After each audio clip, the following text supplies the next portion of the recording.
Good morning students. आज के इस वीडियो में हम लोग दिल्ली सल्तनत के केंद्रीय प्रशासन के संदर्भ में चर्चा करेंगे। दिल्ली के सुल्तानों ने एक सुदृढ़ प्रशासनिक व्यवस्था की स्थापना की थी। इसका विकास डिफरेंट स्टेजेस में, विभिन्न चरणों में पूरा हुआ। इस प्रशासनिक व्यवस्था पर राजपूत प्रशासन का प्रभाव दिखाई पड़ता है और यहाँ जो प्रशासनिक व्यवस्था डेवलप हुई, दिल्ली सल्तनत के बाद आने वाला जो मुग़लों का काल था, मुग़ल काल में भी इसका प्रभाव स्पष्ट दिखाई पड़ता है।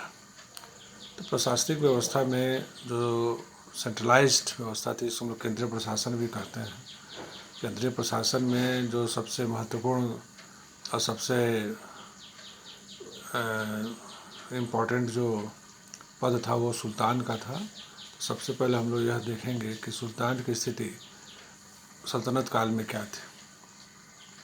हम लोगों ने पूर्व के वीडियो में भी चर्चा किया हुआ है और उसको देखा है कि सुल्तान के हाथों में ही पूरे प्रशासन की शक्ति थी। वही राज्य का सांविधिक और व्यवहारिक प्रधान होता था। वह सर्वशक्तिमान और निरंकुश शासक था। उसे वैधानिक, राजनीतिक, प्रशासनिक, सैनिक एवं धार्मिक अधिकार प्राप्त थे। दिल्ली के सुल्तानों ने वंशानुगत राजतंत्रीय व्यवस्था स्थापित करने की कोशिश की और उसमें दैवीय गुणों को भी समाहित करने का प्रयास किया था। ईरानी तौर तरीक़ों को अपनाकर सुल्तान के पद का गौरव एवं सम्मान भी बढ़ाया था। परंतु अफ़गानों के शासनकाल के समय में सुल्तान को उनके अमीरों के बराबरी का दर्जा दिया गया था। सुल्तान के निरंकुशता पर जनमत, उलेमा और अमीर कुछ हद तक अपना नियंत्रण कर पाते थे, लेकिन जब सुल्तान सशक्त होता था, मजबूत होता था, वैसी स्थिति में इनका नियंत्रण न के बराबर ही हो जाता था। सुल्तान का प्रमुख कर्तव्य शांति व्यवस्था बनाए रखना, राज्य और प्रजा की सुरक्षा करना, प्रशासनिक व्यवस्था की स्थापना करना, न्याय करना, धर्मानुकूल आचरण करना इत्यादि सब कुछ था। सुल्तान के ही निर्देश पर जनहित में भी कार्य किए जाते थे।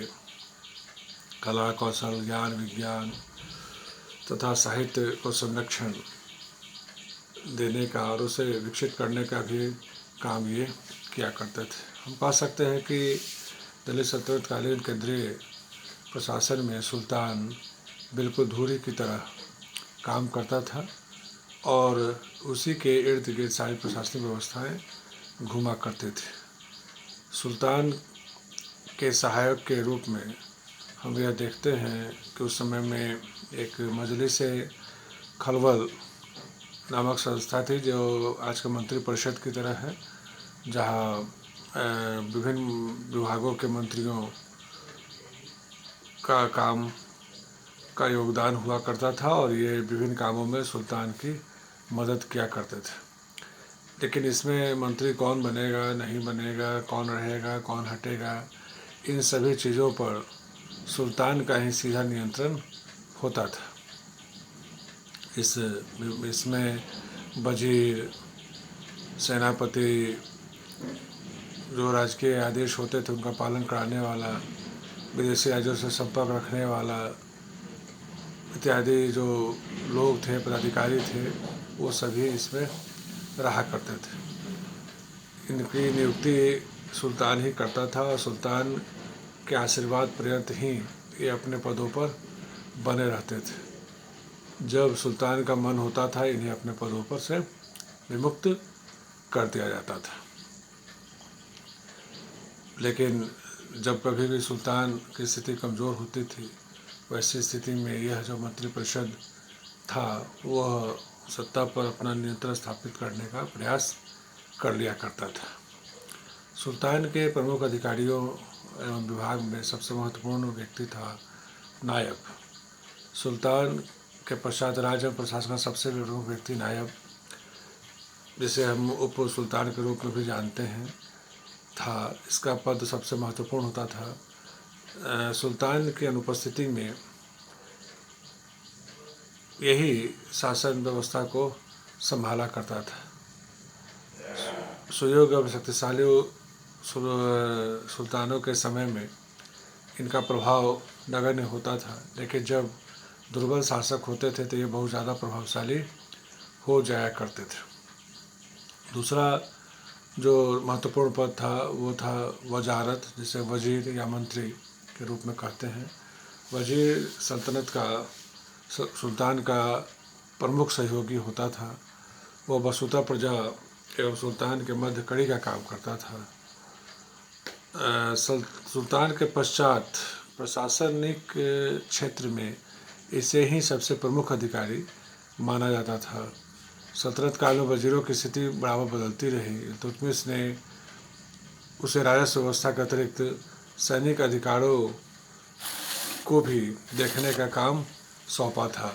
हम सभी जानते हैं कि इल्तुतमिश ने एक व्यवस्था चलाई थी, इक्तिदारी सिस्टम, जिसमें उसने सामंती व्यवस्था के स्वरूप को बदलकर इक्तिदारी व्यवस्था को लागू करने का काम किया था। बलबन के समय में सारी शक्तियाँ उसने अपने हाथों में केंद्रित कर ली थी, जिससे कि वजीर की शक्ति जो बिल्कुल गौण हो गई थी। बाद के कालों में भी इसकी स्थिति बदलती रही। मतलब कि इसको हम लोग ऐसे देख सकते हैं कि वजीर के पद और उसकी शक्ति सुल्तान की व्यक्तिगत योग्यता पर निर्भर करते थे। वजीर का मुख्य कार्य राजस्व व्यवस्था का देखभाल करना होता था। वही आम जनता से राजस्व की वसूली करता था और राजस्व को अपने खर्च के हिसाब से रखकर बाकी खर्च जो है वो केंद्रीय शासन के पास भेज दिया करता था, जिससे कि शासन व्यवस्था में हर काम चला करता था। उसके अंतर्गत बहुत से अधिकारी भी काम करते थे, जिसमें महत्वपूर्ण थे नायब वजीर, मुस्तफ़ी ममलूक, जिसे हम लोग अकाउंटेंट कहते हैं आज के डेट में, मुस्तफ़ी ममलूक महालेखा परीक्षक, है ना, इत्यादि बहुत सारे इसमें थे, जिसको हम लोग अगर विस्तार से जो है हमारे पास जो अपना स्टडी मटेरियल है, जो बुक है, उसमें हमको यह सारे जो अधिकारी गण हैं इनके नाम और सब कुछ पता चलेगा। मतलब कि इसका कॉन्सेप्ट यही है कि ये सभी वजीर के अंतर्गत ही काम करते थे और उसको ही राजस्व वसूली के काम में मदद किया करते थे। उसी में एक पोस्ट दीवान अमीर कोही का भी था, जो कृषि विभाग और का भी देख रेख किया करता था। इस प्रकार हम देखते हैं कि वजीर विभिन्न प्रकार के कार्य को करता था। वो राजस्व व्यवस्था से ही संबंधित नहीं था, बल्कि सैनिक प्रशासनिक व्यवस्था को भी निभाता था। सामान्यतः उसे न्यायिक शक्तियाँ प्राप्त नहीं थी, तथापि प्रशासन के प्रधान के हैसियत से वो न्याय विभाग का भी देखभाल करता था। उसे नगद वेतन के अतिरिक्त भूमि अनुदान के रूप में भी दिया जाता था।